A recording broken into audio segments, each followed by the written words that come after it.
I hope that you join me this day and know that we are waking up with the Lord on our minds first, and that we can benefit from this moment, from this time that we spend together. Again, I come as a willing servant of my Father in heaven, Jesus Christ. I engage in this work solely for myself first, because that way, that no matter what, I am doing it to benefit even just myself. And when you go out on a mission, those who watch this, if you plan on going on a mission, or if you've been on a mission, you understand that the first convert on the mission needs to be you as an individual. And I'm being converted each day that I wake up and follow this principle, that waking up with the Lord first on my mind allows me to overcome any trials or tribulations that may come my way. And it gives me an opportunity to learn and to grow and to understand the power of God within our lives, within my own life. But I do want to emphasize that I am motivated by the fact that people join me daily live here. It helps me whenever I set up these uh, meetings online. It actually, and people actually come in live. It actually, again, motivates me and say, hey, I need to be there for others. And so I just, like I said, this opportunity is everything to me. It brings me closer to my Father in heaven in Jesus Christ. Uh, and it makes me a better human being all the way around. And because I got up at like 3 o'clock this morning and got a message from Daniel Peterson about my request. And if you know who he is, great scholar, I really was enhanced by his words early on uh, in my faith. And so he said that sometime he might come on. Who knows? I'm not obligating him, but it would be a wonderful, a wonderful gesture by such a prominent man and scholar and scholars of scholars. Uh, he used to be the dean of ancient Near Eastern studies, and I've met him a few times. He's a wonderful human being. But anyway, again, if if nothing else, I do that. If you've been affected by even the announcement, to think about just waking up with the Lord first and actually engaging in the curriculum, I've done something good, and that's enough. If you actually get something out of this programming, and you're listening to this point, and you say, "Hey, you know, I need to do this, curriculum because it's the right thing to do," well enough. If you stay till the end, that's great too, because we'll learn together. Because I come in here and I do prepare some before I come in. It's not like I come in just dry as a bone, not knowing the content that I'm going to cover. But I get prompted at times, and I and I and I try to be what would you say, genuine as to my study, because what we're doing is studying together, whether it be by myself and the Lord with me, uh, and God with me, or whether those who are coming and sharing this time with me, and that they are affected by my words. Um, anyway, again, if you made it this far, please note that we want you to share this video, like this video, subscribe to the channel, and leave a comment and let us know how we're doing this day, and let me know how you are doing personally if you want. Um, again, I'm waiting for the Lord to move this channel a lot farther ahead. It's up to him. It's his channel. So again, my commitment is here uh, because the Lord has compelled me to do so.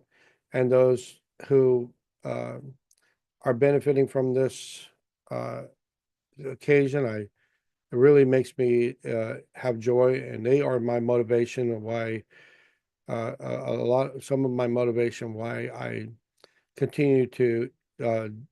We're on day 33 or something like that straight. We haven't missed a day since we started this venture, which is amazing uh, for me, for myself, and you know, and hopefully that I, I'm I'm not going to stop. I know that I can't. This has been wonderful for me. So I just wanted to read something off of what I was looking at this morning. Um,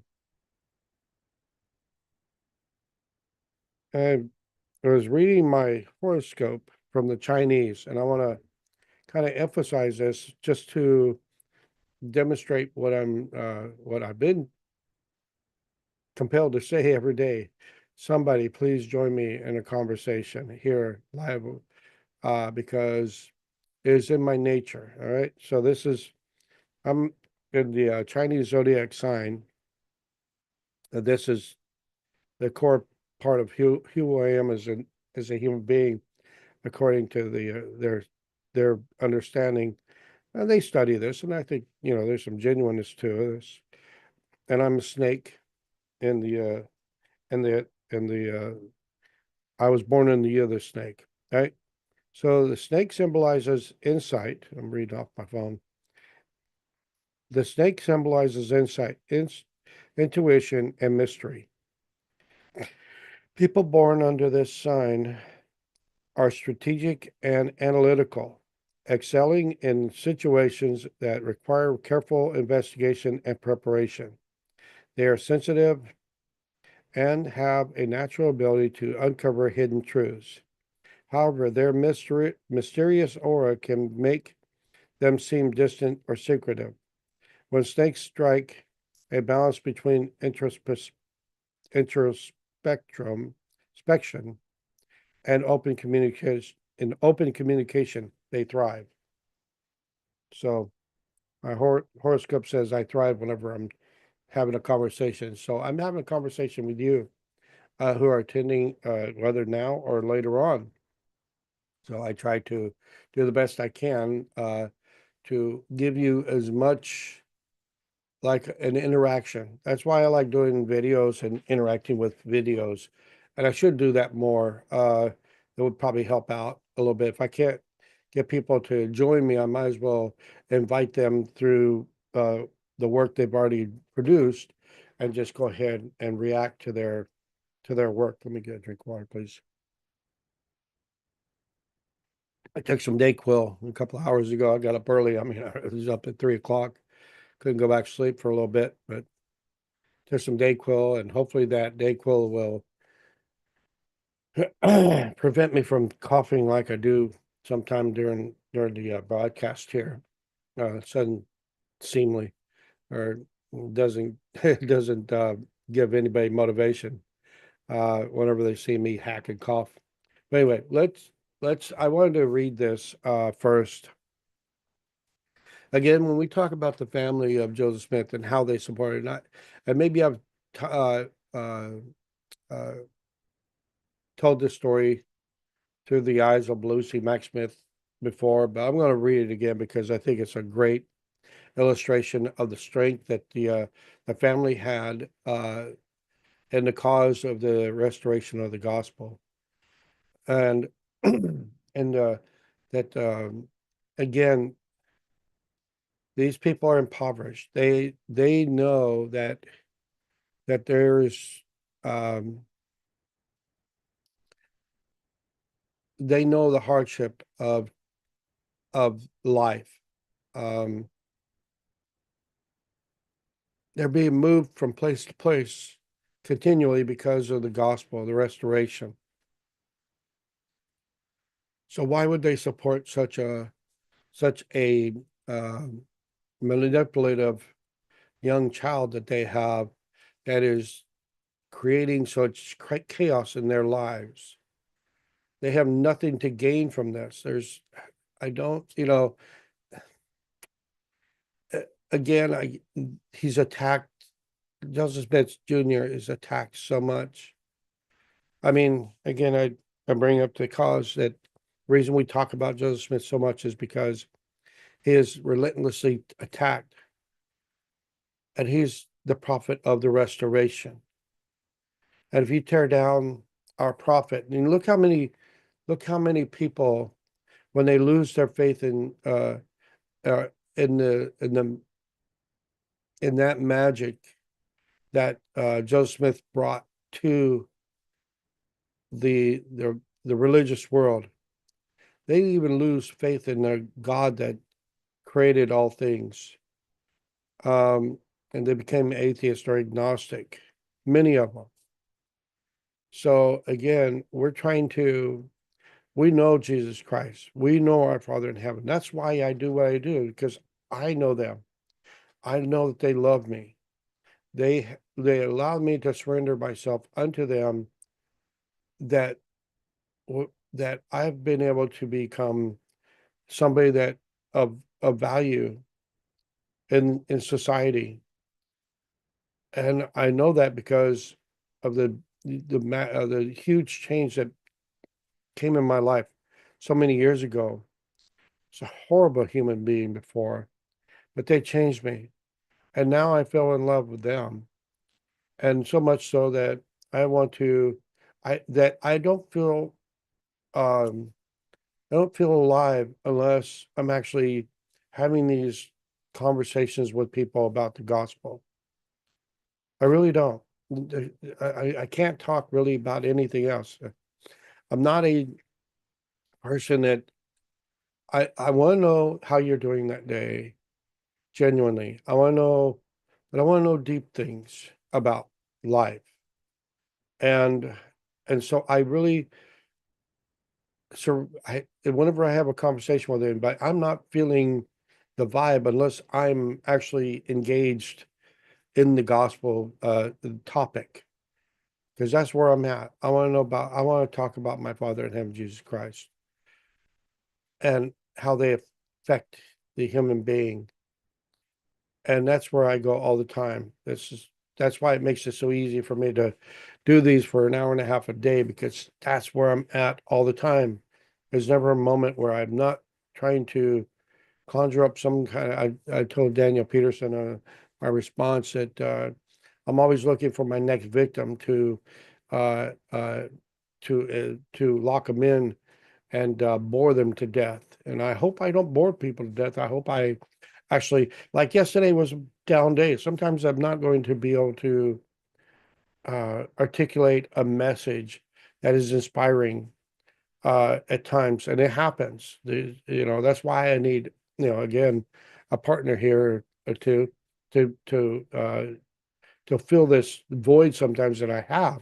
And sometimes it's like today, and I'm all like, woo, all excited. My daughter says I get excited. I really pronounce things, and she can hear through 12 inches of wall at times. I think it goes through the ceiling is what happened. I might have to do something with the ceiling to make that sound not carried into her room.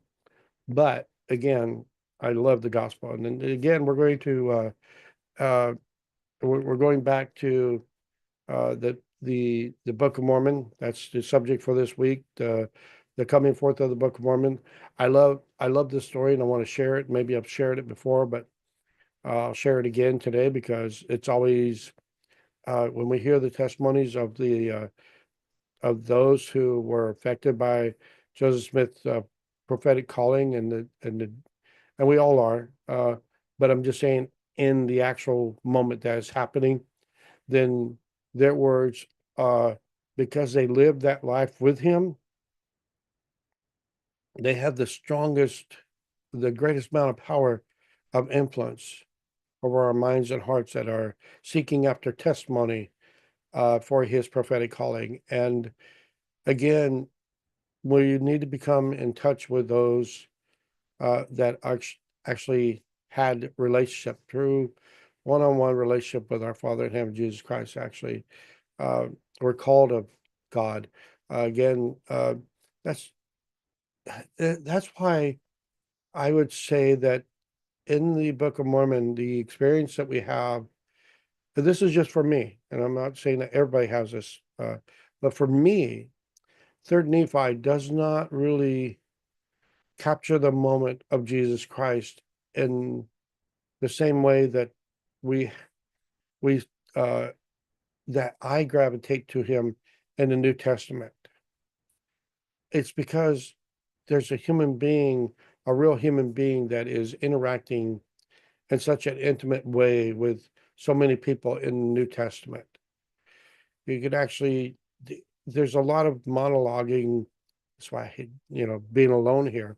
There's a lot of monologuing in the Third Nephi account.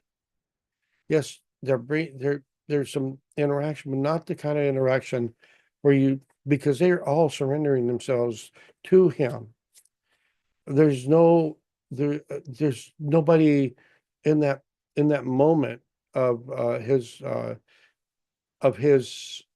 presence in their lives that they're contending with against him, making him react as a normal human being would react. They're all just, again, they surrender to him because he comes in such majesty, the great white robe and the countenance of an exalted man. And so in the Book of Mormon, they fall at his feet and worship him. They hear the words of in heaven that says that this is my beloved son, hear him. And again, so that's why that they surrender to him, and they don't really have the kind of interaction where the New Testament, there's people most of the time that are totally against him, that have nothing to do with him, that they follow for a little while, but all of a sudden he talks a deep doctrine about the sacrament, and they walk away from him. Thousands of people eventually put him up on a cross because they contended against him. So there's personality reflected inside the New Testament, whereas the Book of Mormon doesn't have that kind of personality, or that kind of personality that shines through. There's the compassion part that he's there, knowing that the people are surrendering to him, and they want, and he says, "Hey, you're tired. I want to leave." And he says, and yet the people are like, "No, don't go." And he has compassion for him, and he sees the children, and he calls the children to him, and he embraces them and blesses them. And then the people that are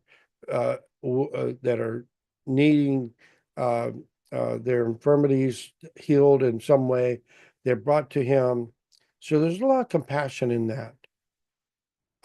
And when he comes to the Nephites in the Americas. But in the New Testament, you get a whole variety of of emotion that is driven because of the acts of others who are contending against him, and only those, even the very small group that he's that's committed to him, he's frustrated with them because they're not getting it. If you watch The Chosen season 4, there's a moment in there, he's like, "Man, I'm frustrated. They're not really getting what I'm saying. They're just, they're following along like a bunch of sheep that without really not having any thought for themselves. They're just surrendering themselves to me, and I'm staying, and they're just like, you know, like just without any attachment to what he's saying." But anyway, let's get into Come Follow Me. I know that I've talked about things in our relationship with God so much. And I want to make sure that I emphasize our relationship with our Father in heaven, Jesus Christ, is essential, but we can receive that, uh, continue to increase that relationship by knowing his prophets and apostles that live today or yesterday. So anyway, let me share this because this is Joseph Smith Sr.'s account, or Lucy Mack Smith, uh, uh, her account on, you know what? Let me try something here. I want to do that one. See if that works better. Um, anyway, uh, this is her account on whenever Joseph Smith Sr., and this is a testimony, a nice little testimonial by Joseph Smith Sr. And how he acted in faith and knowledge about the Book of Mormon and how it came into existence. Let's see. Here's where it starts. All right, it starts up here. It says a Quaker calls upon just. Let's see. Okay, I think that might be. Well, we'll just read it because let's see. No, we'll just read. Nope, we're going here. All right. There we go. That's where we're going to start. All right, here we go. Fall of 1830. On the same day that Hiram left the Colesville, something in my eye, it's irritating it. Maybe it's dry live broadcast, so we gotta go with it. All right. Fall of 1830. On the same day that Hiram left for Colesville, which was Wednesday, the neighbors began to call one after another and inquired very particularly for Hiram. This gave me great anxiety, for I knew that they had no business with him. Excuse me. The same night, my husband was taken rather ill. Excuse me. Already starting. The same night, my husband was taken ill and continued unwell the next day. I'm going to pause for a second here.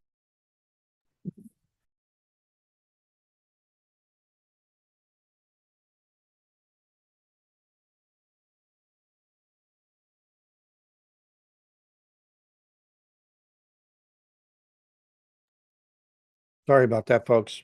I thought I did enough to get rid of the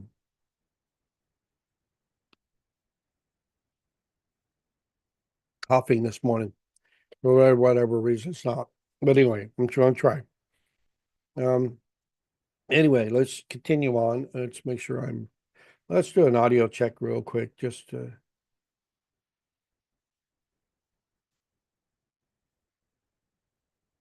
Yep, I can hear myself. Okay. All right, let's get back to it and see if we can start over again. On the same day that Hiram left for Colesville, one of the things I'd like for somebody to do if they're watching me live is to put a thumbs up, letting me know that they could hear me. On the same day that I've read this 3 times, 4 times. On the same day that Hiram left for Colesville, which was Wednesday, the neighbors began to call one after another and inquire very particularly for Hiram. This gave me great anxiety, for I knew that they had no business with him. The same night, my husband was taken rather ill, and continuing unwell that next day. He was unable to take breakfast with me. About 10 o'clock, I commenced preparing him some milk porridge. But before it was ready for him, a Quaker gentleman called to see him.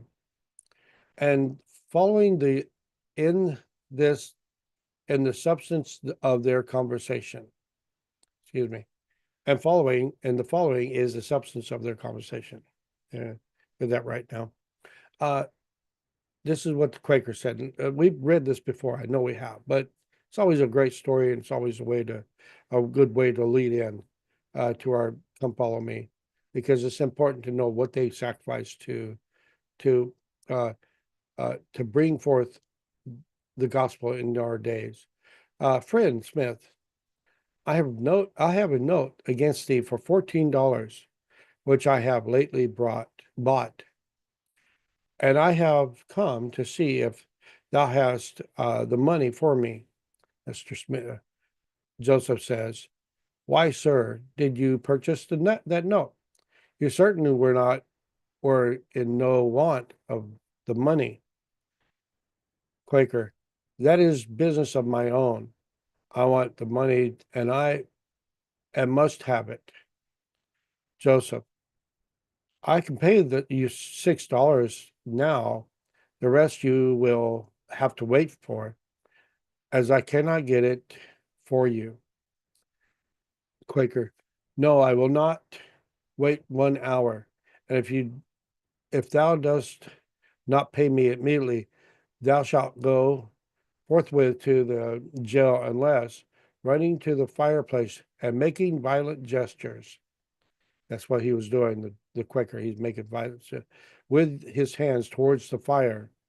Thou wilt burn up those Book of Mormon books of Mormon, but if thou wilt burn them up, then I will forgive thee the whole debt. Joseph, and he did it decidedly. That I shall not do. The Quaker, then thou shalt go to jail. Sir, I interrupted, taking my gold beads from my neck and holding them toward him. These beads are the full value of the remainder of the debt. I beseech thee to take them and be satisfied to give up the note. The Quaker, no, I will not. Thou must pay the money, or thy husband shall go straightway to to jail. Now here, sir, I replied, just look at yourself as you are, because God has raised up my son to bring forth a book which was written for the salvation of the souls of men, for the salvation of your soul as well as mine. You have come here to distress my family and me by taking my husband to jail. And you think by this that you will compel us to deny the work of God and destroy a book which was translated by the gift and power of God. But, sir, we shall not burn the Book of Mormon, nor deny the inspiration of the Almighty. The Quaker then stepped to the door and called a constable, who was waiting for the signal. The constable came forward and, laying his hands on Joseph Smith Sr. shoulder, said, "You are my prisoner." I entreated the officer to allow me time to get someone to help become my husband's security, but he refused. I then requested that he might be permitted to eat the porridge which I had been preparing, as he had taken no nourishment since the night before. This was also denied. And the Quaker ordered, excuse me, and the Quaker ordered my husband to get immediately into a wagon which stood waiting to convey him to prison.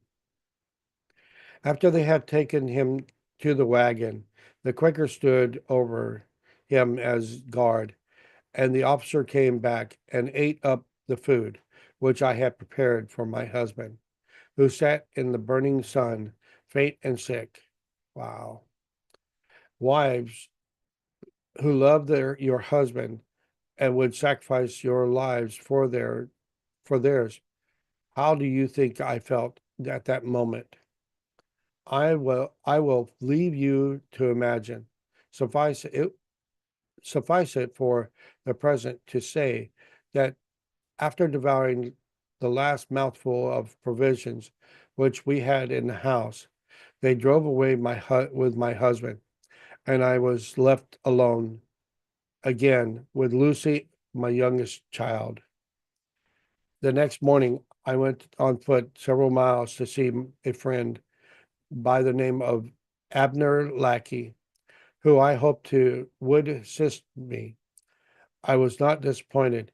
He went without delay to the magistrate office and had my papers prepared so that I could get my husband out of prison cell, although he would still be confined in the jail yard. Shortly after I returned home, a pesky young gentleman came in and asked if Hiram Smith was at home. I told him, as I had others, that he was in Colesville. The young man said that Hiram was owing a small debt to Mr.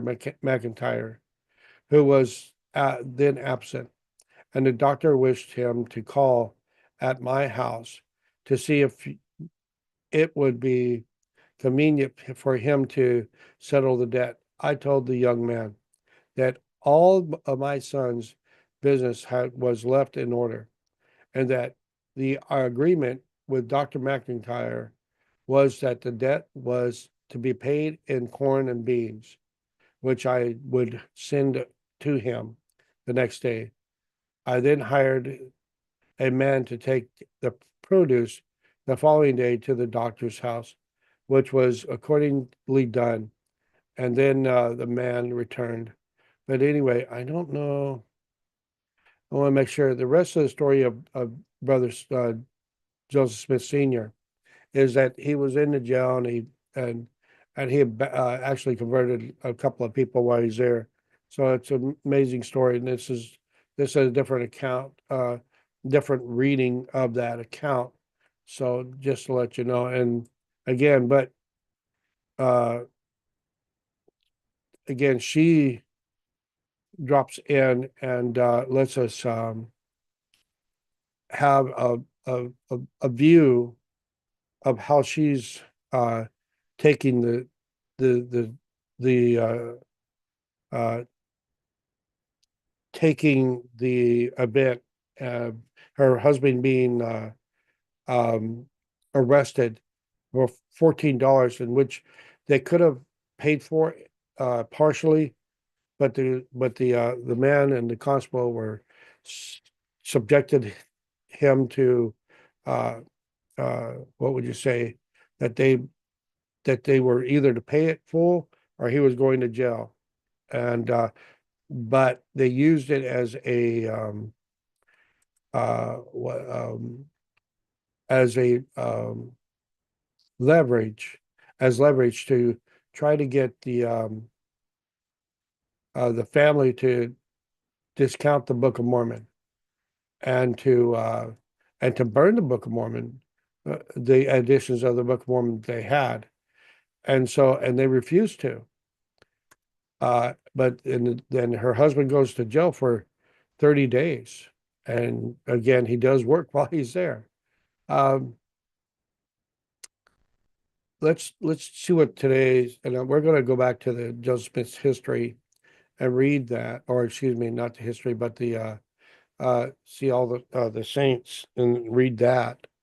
We didn't finish that, but we want to really get into, again, this is a deep dive into uh, the uh, the to the curriculum, and we're going to read things uh, because we're learning together as we go. And if I can help you guys find new information and kind of give you some feedback as we're reading, then then it, then this takes on uh, uh, a whole new life on itself, that we are learning together as we're searching through the content and the curriculum, so that we can be better prepared to meet the day with the Lord.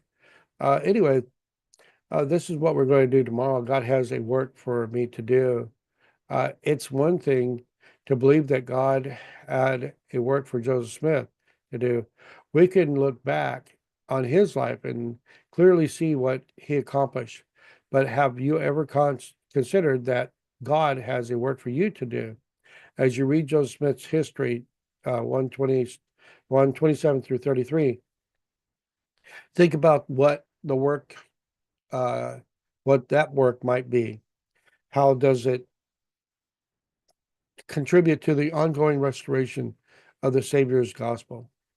And Elder Gary A. Stevenson taught, we come unto Christ and help others do the same, we participate in God's work of salvation and exaltation, which focuses on divinely appointed responsibilities. These responsibilities are simple: inspiration, motivation, and doable. Here are they. And so they get a list there. Well, I want to make sure that, uh, again, uh, that this is what the Lord has compelled me to do. This is the work that He wants me to do, and I appreciate the opportunity. Again, those opportunities are because uh, I'm staying with this because it's a good thing. It's the best thing. But those who share time with me, and there's one that actually stays right there. I don't want to mention her name, but she's personally contact me on text and stuff like that, and help me be motivated about coming out every day and waking up early, no matter what. I was sick, really dog sick last week, and one morning, and I could have easily said, "Hey, I'm surrendering to my deathbed here and not wake up," and uh, and I would have been, what would you say, uh, uh, I would have been like, it would have had approval because that's what normal people do. Well, this abnormal, for me, that's failing. I don't fail, and because people are watching, it helps me get motivated, get out of bed, and do this because it helps me, and because I know that I'm helping others. One of the key things in my life that is, I want to help others, and that's why I do what I do. Um, and so. Uh, Again, share, like, subscribe, and comment, leave a comment. It helps the algorithms, but mostly because we never know how it's going to help others. Again, you can there's I have links available for if you want to contact me over Facebook, or uh, which my Facebook account is Arthur A.J. Hill. Uh, a Facebook group is For the Love of God. Instagram is A Latter-day Saint on Fire, and I have another YouTube channel called A Latter-day Saint on Fire. I also have Paul and AJ's Ex-Mormon Files that doesn't have a link. But again, there's many ways to get a hold of me if you want to participate and come and join me on Zoom so that you can actually interact. Again, the Lord will bless me someday to have somebody to join me consistently on Zoom. But until then, I'm going to be doing this by myself, and I'll allow the Lord to, uh, whenever He sees fit or the occasion, to allow that to happen, so be it. But anyway, let's go back and go to our reading that we started yesterday um, mm, with the account of the book coming forth of the Book of Mormon. Uh, so we were in this place where Joseph Smith, uh, and one the Catherine, we read hers yesterday, and it talks about, I'm sure it talks about how the Joseph Smith really didn't feel like that his dad would trust him if he told him the story, that he wasn't confident in that at all. And that's why he was reluctant in telling him about the visitation by Moroni. But and I think that's important because again, if he and the fact that he is up all night because Moroni comes and visits him 3 times, and I have a story similar to that. I'll share that story while I'm here um, because I think it's it lines up. See, a long time ago, we were planning on moving to Utah. We figured that our most of the children were out of the house. We only had 2 left in the house, and one of them was going into high school, and we figured, hey, it'd be a great thing to get away from California and go to Utah. And so we had prepared. We paid down our debt enough that we could, when we moved to Utah, it would be our lives. We could sustain our lives with the income that we would earn out there. And my wife's got family out there and some opportunities. And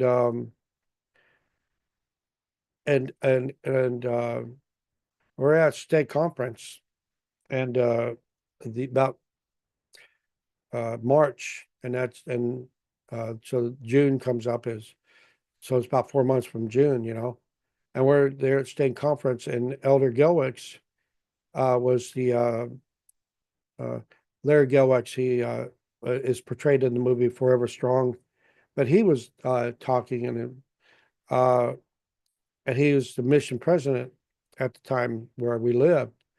And as he was talking, I was inspired I was told basically that we weren't supposed to move to Utah, that we were supposed to stay here in Madeira. And after state conference, I went out to the vehicle with my wife and my children, and I told her of this thought that came across my mind. And so she's like, "We're moving to Utah. I don't care what you say. You always get these kind of ideas in your head or these moments, and unless God tells me we're moving to Utah." I said, "Oh, I'm okay. That's fine." And so uh, we um, about a month later, or yeah, I was about about a month, within the month or something like that. We were coming back from we were coming back from a place called Monterey. We had taken our yearly trip to get out because we had been married on March 19th. I'm, I'm going to, hopefully my wife doesn't watch this one because I'm stumbling what day we're married. Anyway, we were married in March. Let's do it that way. And so we were coming back from that trip, and my wife, we were sitting there, and my wife says, "Hey, I got something to tell you." And I said, "Okay." She says, "You want to know?" I said, "Yes, I do." And she says, "We're not moving to Utah. We're we're staying here." And I was like, um, "Okay, I'm good with that." And she says, "Well, you want to know why, don't you?" "Yeah, I'm kind of curious." She says, she said it this way: "I was in the backyard, and I was just looking at the backyard and kind of looking at things on how they should be laid out, uh, trying to get things organized so we could get the backyard finally completed or what." And I was all of a sudden I start seeing these pictures roll across they're like right there, I can see them, physically see them, and they're right there, and it showed me the backyard and how it would be developed, and with swimming pool and all that. And then it showed me the mountains. It showed me the beaches, and it showed me my family that lived in California. And this occasion happened 3 times. And every time at the end of this, while I was out there in the backyard, three times this happened. And that's why I'm telling the story, because three times Moroni comes to Joseph Smith in his bedroom. Um, three times this thing happened to me. And at the end of those of those pictures that came across my mind, uh, the words came to me that we weren't supposed to move, that we were supposed to stay here in California. And so again, we didn't move. And there's more to the story. There's a huge amount of information I can give you, but you know, all things work out for the best. And even a few years ago, when we were talking about moving, and in a serious way, in a lot of ways, because we figured that you know the Lord wouldn't hold us into, you know, that commitment forever. Now, would He? And then all of a sudden, about a couple of months later, or 3 months later, uh, after we started talking about this, the prophet came to California and spoke to the general public in California, to the members, and said, for those who uh, are here living in California, we want you to stay in California. We don't want you to move. I'm like, well, the Lord told us once, and now He's told us twice. I guess we're staying here in California. So that's why we live in California, because the Lord has told us that this is where we belong, and we're not moving until He changes His mind. And boy, I can only imagine when He's going to tell us to move. I imagine, you know, we're doing the work like you know, getting the message out to as many people as we can, and whenever He tells us to move, it's time to move, you know. And then we can only imagine what's going to happen to California when He does tell us to move.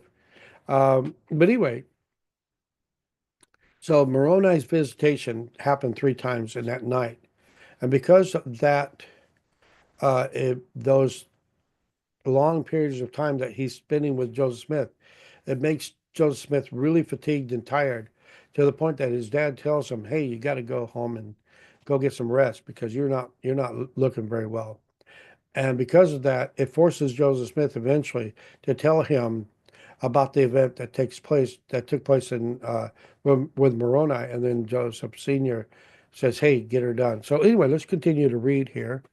Uh, there's so much content. There's so much so many of my stories that I can tell about, and I mean, I only told 30% of the story that really involves a lot of moving parts. But anyway, the next morning, Joseph said nothing about Moroni. Even let's see where I read that. Um, so let's see. He says he will. Joseph said he was afraid his father would not. Yeah, so it's here. Would not believe. Let's get back just a little bit. We'll go ahead and read this whole thing here. I think it's important anyway. When we repeat ourselves, I mean, the Bible repeats itself over and over again. But I will bookmark where we're at next time so we can continue on when we have to take time to read things. Then please don't cough. Like um, the next morning, Joseph said nothing about Moroni, even though he knew his father also believed in visions and angels. Instead, they um, instead they spent the morning harvesting a nearby field with Alvin. I figure out which one works best. Um, the work was difficult. Joseph tried to. I have a different pair of glasses. These don't work. they're they're not working as well as the other ones. I'm going to have to remember that. The work was difficult. Joseph tried to keep pace with his brother as they swung their sickles back and forth through the tall grain.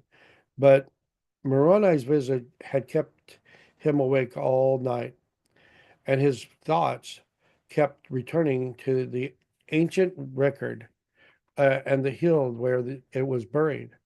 Soon he stopped working, and Alvin noticed. "We must keep to work," he called out to Joseph, or we shall not get our task done. Joseph tried to work harder and faster, but no matter what he did, he could not keep up with Alvin. After a while, Joseph Sr. noticed that Joseph looked pale and had stopped working again. Go home, he said, believing his son was sick. Joseph obeyed his father and stumbled back toward the house. But as he tried to cross a fence, he collapsed to the ground, exhausted. While he lay there, gathering strength, he saw Moroni standing above him once more, surrounded by light. Why did you not tell your father what I told you? He asked. Joseph said he was afraid his father would not believe him. He will, Moroni assured him, then repeated his message from the night before. Joseph Sr. wept when his son told him about the angel and his message. It was a vision from God, he said. Attend to it. Joseph set out immediately for the hill. During the night, Moroni had shown him a, a vision of where the plates were hidden, so he knew where to go. Sorry for not being able to read very good right now. Sometimes it doesn't, uh, the words do not connect sometimes, so I'll do better.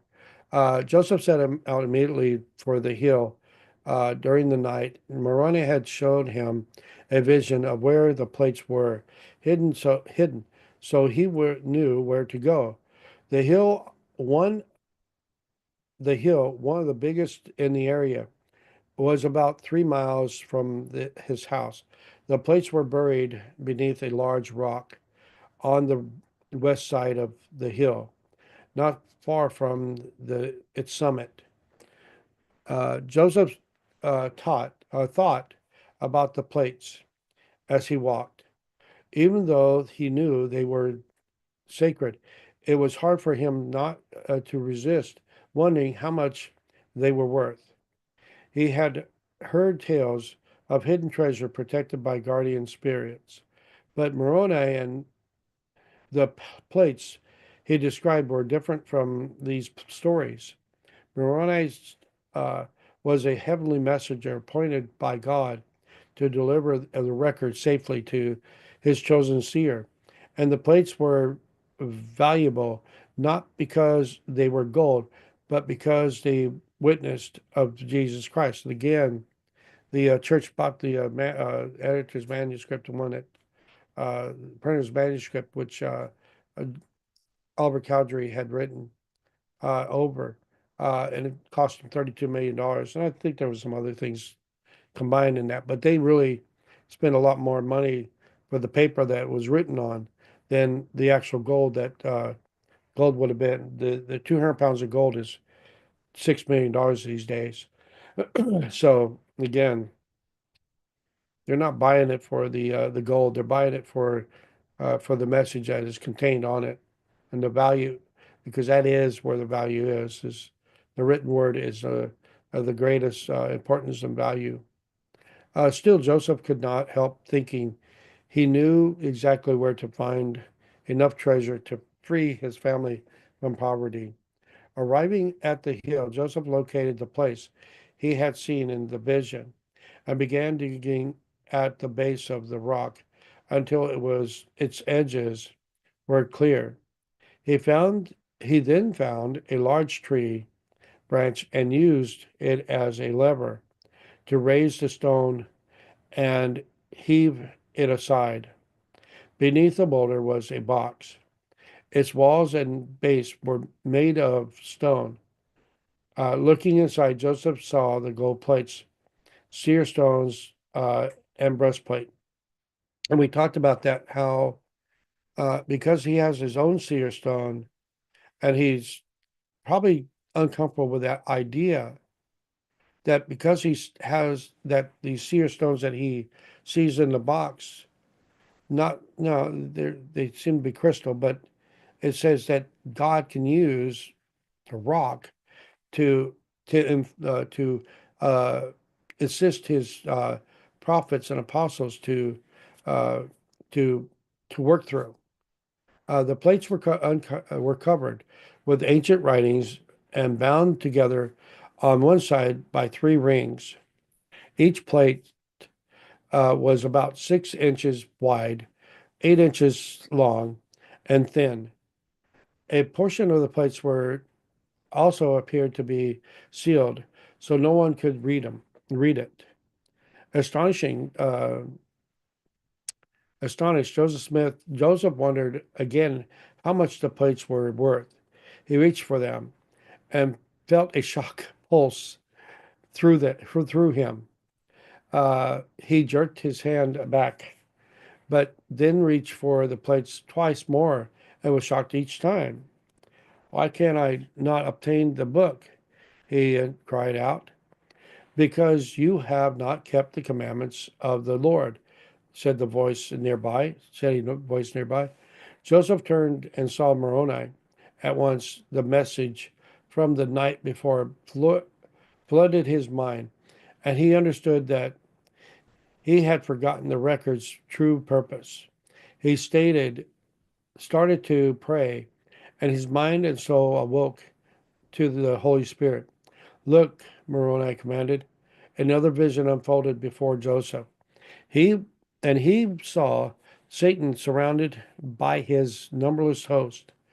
All this is shown: the good and the evil, the holy and the impure, the glory of God and the power of darkness. The angel declared, that you may know hereafter the two powers and never be influenced or overcome by that wicked one. Oh, they're looking out. They're taking, Satan and his henchmen are are looking for any way to secure their place in this universe through us. And they can't wait to destroy our lives and to promote their uh, uh, own selves and their own ideas. And again, they're only here to destroy and not to empower us. He instructed Joseph to purify his heart and strengthen his mind to receive the record.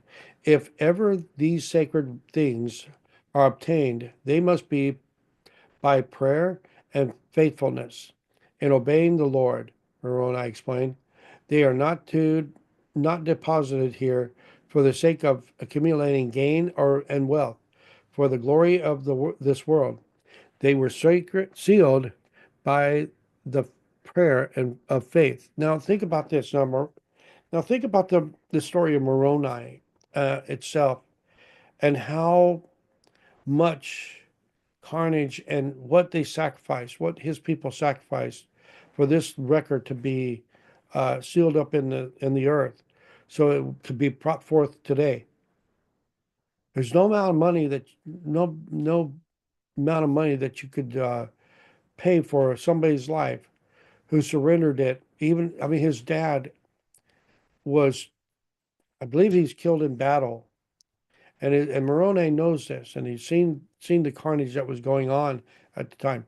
He knows about the great sacrifices of others that they sacrificed their lives so that they could be a testament uh, to the reality of Jesus Christ. So this record means a lot to Moroni. It's not just a record or just not some plates that he wrote upon. This is his people. And he knows that his descendants, that the descendants of his father and his people are dependent on this record. All right? That he has no value, gold has no value to him in the life or in that uh, state of existence that he is. Right? The only value that he has is his relationship with his family and his descendants, or his father's descendants. I don't think Moroni had any children. But anyway, so that's why uh, Moroni is like, hey, it's the words, it's not the gold, all right, or whatever the content of the material was. Anyway, Joseph asked when he could have the plates. The 22nd day of September next, Moroni said, if you bring the right person with you, who is the right person? Joseph asked. Your oldest brother. Ever since he was a child, Joseph knew he could rely on his oldest brother, Alvin. Oldest brother. Alvin was 25 years old now and could have acquired his own farm if he wanted, but he had chosen to stay on the family farm to help his parents get settled and secure on their own land as they got older. He was serious and hardworking, and Joseph loved and admired him immensely. Maybe Moroni felt that Joseph needed his brother's wisdom and strength to become the kind of person the Lord could trust with the plates. Returning home that evening, Joseph was tired, but his family crowded around him as soon as he came through the door, eager to know what he had found at the hill. Joseph started to tell them about the plates, but Alvin interrupted when he noticed how weary Joseph looked.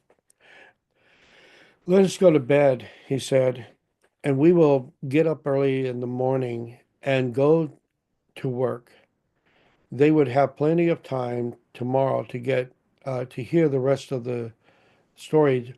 Oh, excuse me. The rest of Joseph's story.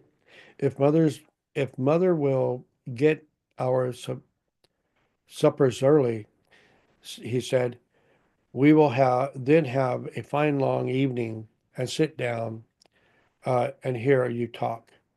The next evening, Joseph shared what had happened at the hill, and Alvin believed him.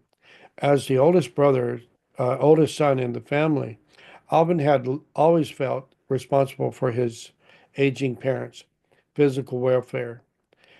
He and his brothers and had to even started building a larger home for the family so they could be more comfortable. Now it seemed that Joseph was looking after their spiritual welfare. Night after night, he captivated the family with talk of the gold plates and the people who wrote them. The family grew closer together, and their home was peaceful, happy. Everyone felt that something wonderful was about to happen. So, anyway, let let's finish right there. All right, just to because we're going to talk about something else real quick. Let's see if we can find it. Um, so one of the questions that comes up is the Hill Cumorah. And I know there's those out there that contend against the church or the Book of Mormon, especially saying, well, where's all the dead bodies? The last battle was on the Hill Cumorah, and yet there's nothing there. There's no evidence of a great battle that happened there. And so, in my reading this year of the Book of Mormon, or last year of the Book of Mormon, and the what I discovered was let's go to let's go. Let's see if I got let's do it from here. Let's go to Book of Mormon. We'll go to Mormon, um, chapter 6 here, and let's talk about it and let's read about it because a Mormon gives us a description of a Hill Cumorah, where the battle is taking place. So, and this gives us a reference. And now I've been to the Hill Cumorah. All right, looks like another hill. I mean, it's beautiful. I don't have real any emotional attachment to it, except for knowing that Joseph Smith had received the plates there. But again, it's just another hill. But here's what. But again, those who contend against us about the hill Cumorah and how there's no bones on it. Well, what I've discovered is the hill Cumorah that uh, the Mormon was fighting upon is a totally different place from what the hill Cumorah that I went to looked like, and the landscape thereof. Because if you read, let's read over here. And now in Mormon chapter 6, and now I finished my records concerning the destruction of my people, the Nephites. And it came to pass that we did march forth before the Lamanites.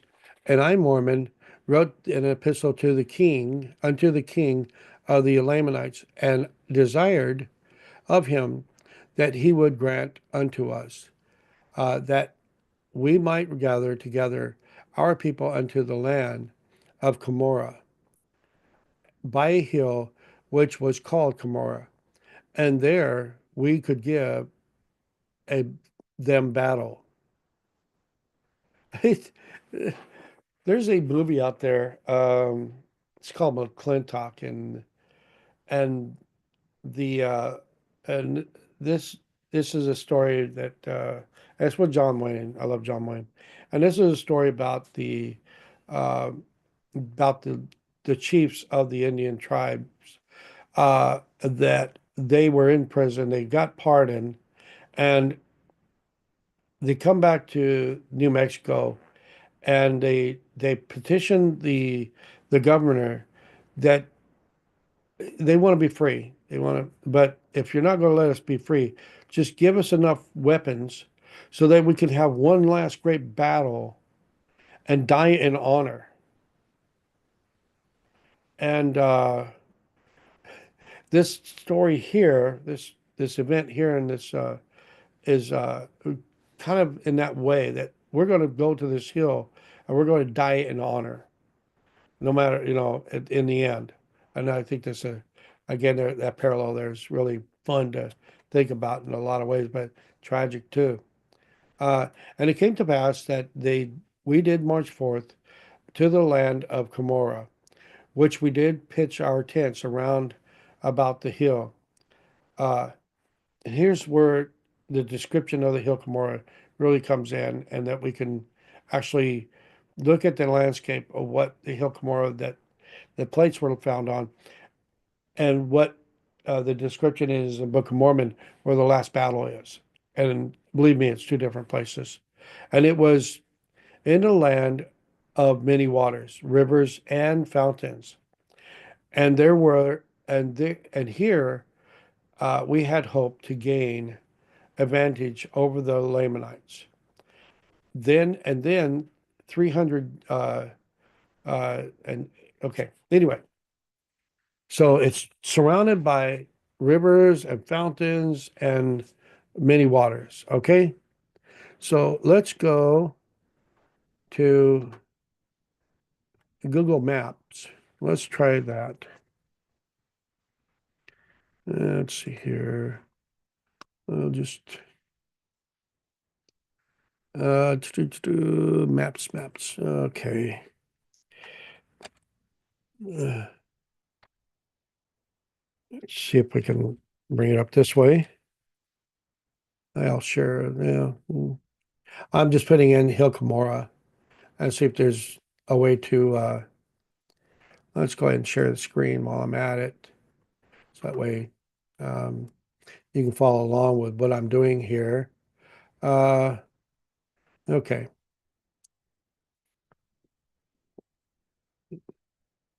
Um,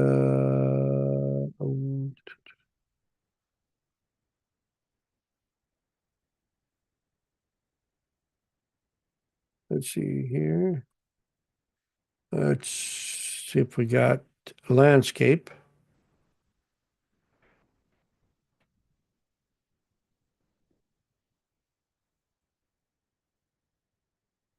All right. No, that's not what I want to see. Ay, ay, ay. I want to see landscape. La, la, la, la. Nope, that's not it. That's not it. Okay. Let's see. Where are we at here? Okay. So the Hill Cumorah that we see, or that is described uh, by Mormon, doesn't seem to have the same kind of. Oh, here we go.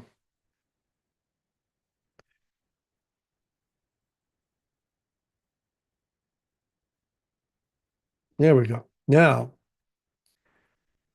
do you see any waters around the area? All right, no waters. All right, even though that the description of the Book of Mormon, last battle in the Hill Cumorah, said that the Hill Cumorah that they were going to have this last battle is in a place where many waters are. I don't think there's. It's not. It's not. Where it, it's like maybe 60, 70. It's a long ways away. I can't. I'm not going to tell you how far it is from this area here, but it's not. If you're traveling um, by foot, that you're not going to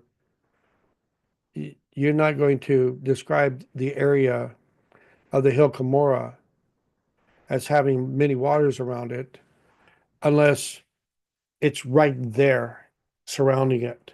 All right. So obviously that when people seem to take opportunity to mention that, you can say, look at Mormon chapter 6, and you can verse 4, and it talks about the description of the Hill Cumorah that they're talking about. That it's not the place where the plates were deposited by Moroni, because the people in the modern day named the place Cumorah, but only because they would associate the last battle and the last mention of a particular place to that to where it was buried. But Moroni is just traveling forever. Whenever it seems like when he's going to doing escaping the violence that's going on, and so where the again where the final battle of the great battle takes place with Mormon and the Lamanites is not the Hill Cumorah that is that uh, Moroni, where Moroni hides the place. And so don't let them get the best of you on that, because all they're trying to do is create a distraction in your mind. There's The more and more I engage in this Come Follow Me curriculum and actually engaging in actually making it a part of my daily study, the more and more I'm convinced that Joseph Smith was a prophet of God. I I don't and I'm very I don't I don't take things at face value. A friend of mine who we have a disagreement, or not a disagreement, but he disagrees with some of the procedures at work, how we deal with one of the pieces of equipment. And we were talking about that the other night. And I said, I'm listening to you, and I know you are really great at what you do. And he is. He's ran these machines for forever. And I've only been associated with him like for 4 years or so, a little bit longer than 4 years. But he's been around him for a lot longer than I have. I said, I trust what you're saying, but I'm hearing others who are also saying things that are different. And even though that you are, I need to get like he's never ran this particular model or this particular manufacturer's machine. He's dealt with machines that do the same thing, but from other manufacturers. So there's probably some ticklers that are not lined up on that. And so we're having this discussion. I said, look, I trust you, but again, I trust also the book. I trust also those that actually manufacture this machine. So I trust a lot of people. So I don't know.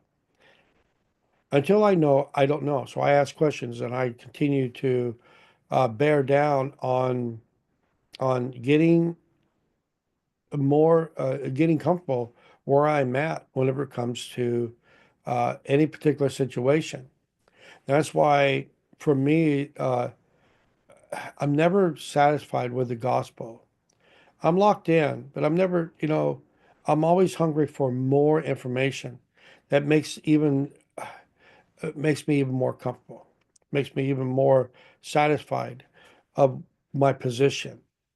Uh, and so as we go through, every time I find these little nuggets of truth of how, let's see here, I'm trying to get back to our story. Um, these nuggets of truth about different particulars in the history of our church. It provides me something to talk about. It provides me another barrier that allows me to be protected from Satan and his designs to destroy the good people of this earth who proclaim the gospel of Jesus Christ, and especially proclaims the restoration. All right.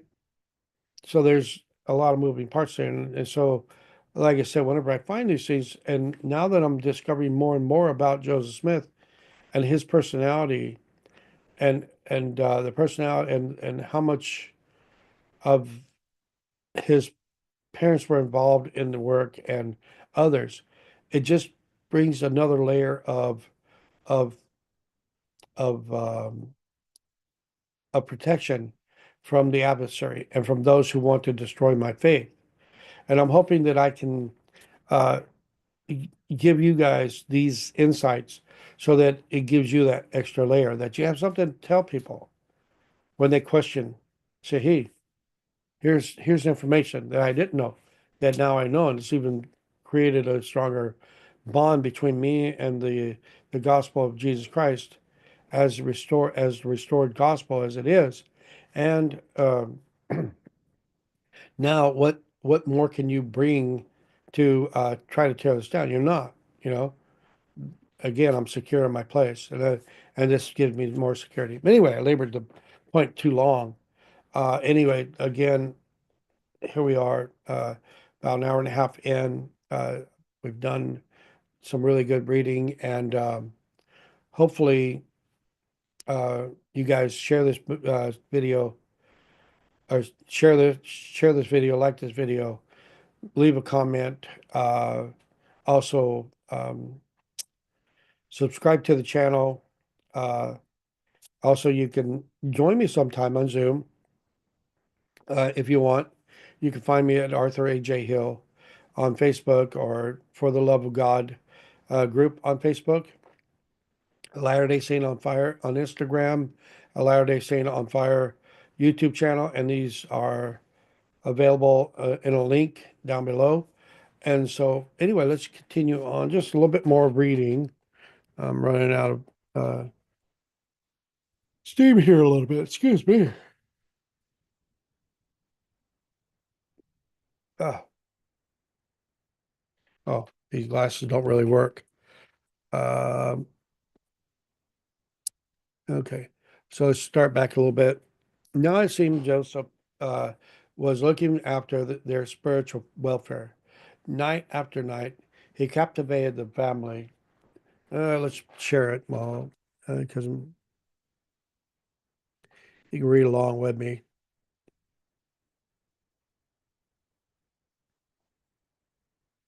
Night after night, he captivated the family with talk of the gold plates and the people who wrote them.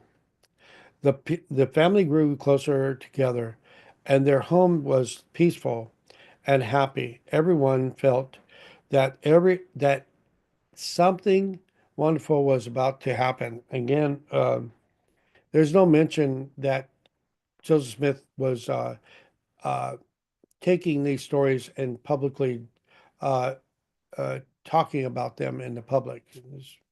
And so, um, but these were sacred stories uh, that he was sharing with the family only.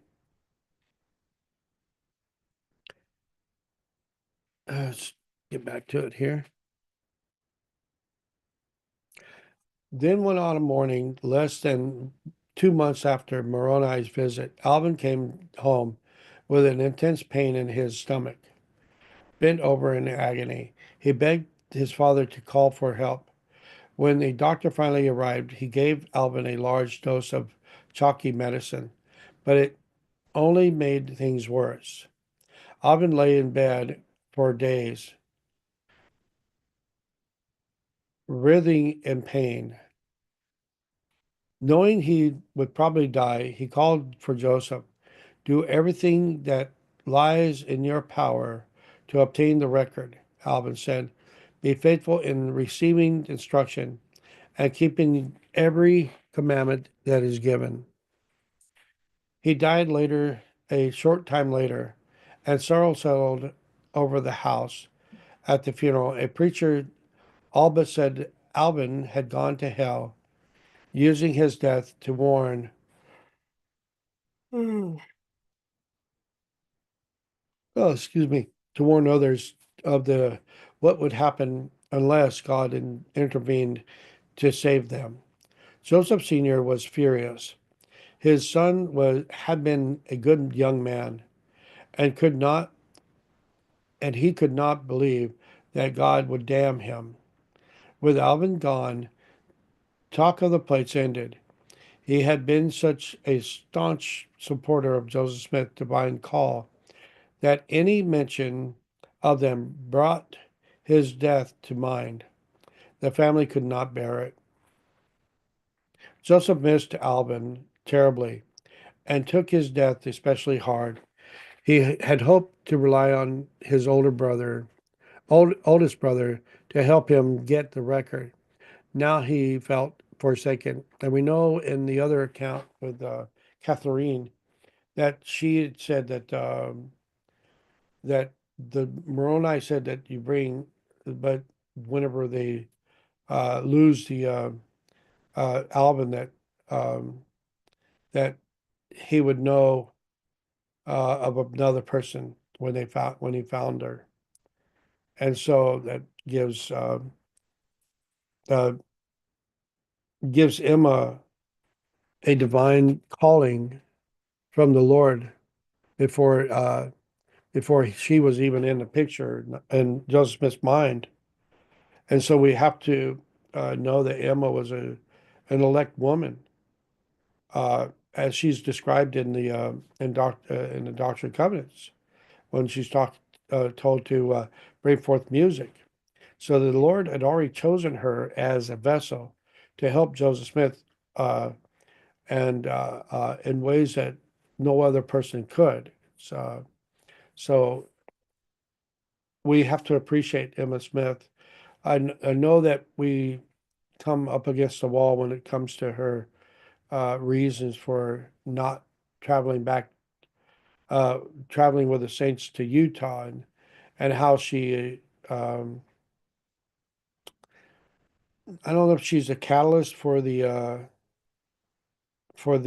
coming the reorganized Church of Jesus Christ, but she doesn't stand up against it, you know.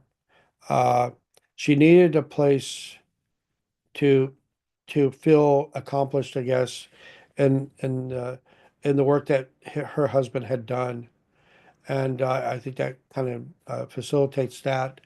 Um, we know that Mother Smith, Lucy Mack Smith, had was really on her last uh, uh,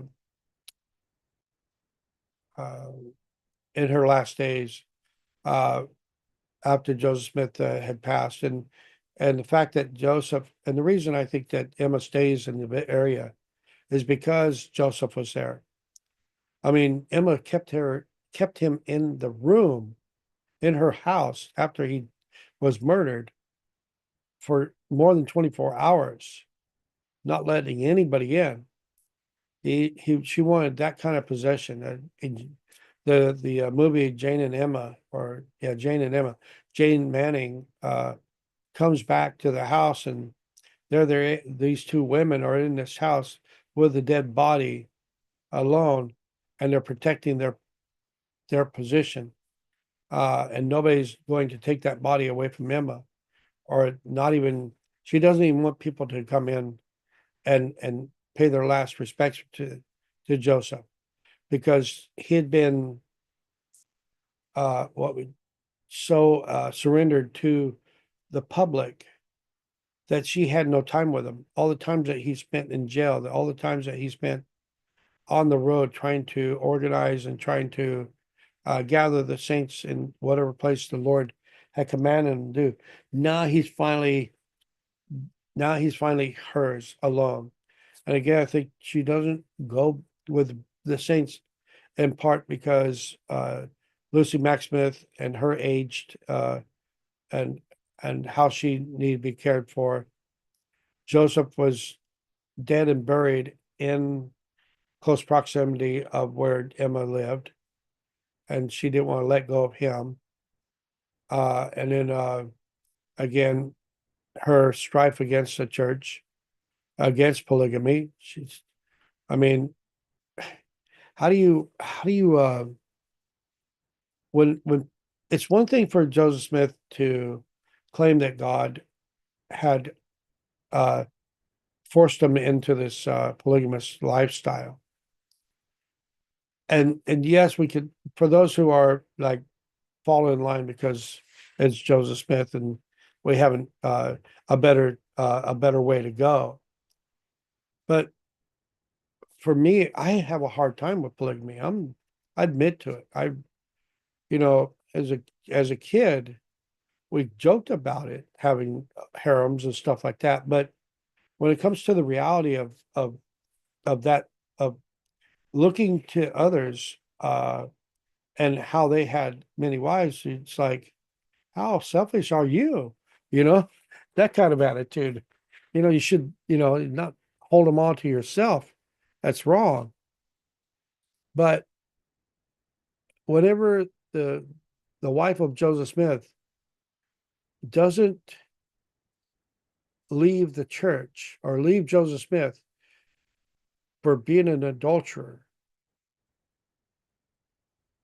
then that gives us great confidence, a great amount of confidence that Joseph was legit when he was commanded to act in this way. And there's so much to that, and I have great amount of evidence biblically to demonstrate that this was a commandment from God. Uh, and again, when it gets to that position, when we get to that point, I've got videos that I've made about it, and some discussions that I had with other people. If you want to go chase after them, if you want to know where those discussions are, I can send you the link, of course. Again, it's been a great time spending here to go through the Come Follow Me uh, curriculum. I again express again, if you have any desire to make this thing better, that if you're bored with this content, then do something about it. You know what I mean? You do something about it. You come on and you make the content what you want to be. And I will gladly share that time with you. Again, hopefully Daniel Peterson is true to his word. I'm going to check just real quick on something. I got some messages back on Facebook. I wonder if he actually, no, he didn't respond yet, but it took him a day or so to respond last time. But anyway, hopefully he does come and joins me at sometime in the future. I still plan on doing my 24-hour without interruption gospel uh, gospel conversation that day. One day it's coming. I just got to plan it and schedule it, and I got to get plenty of rest before I get into it. I can't just, it's got to be a planned thing. It's got to be prepared. I got to be physically prepared. I can't be tired. But anyway, so for the love of God, pray often, pray always. And for me, I know that the church is true. I know that Joseph Smith has restored the gospel of Jesus Christ here on this earth. And I say this in the name of Jesus Christ, amen. And thank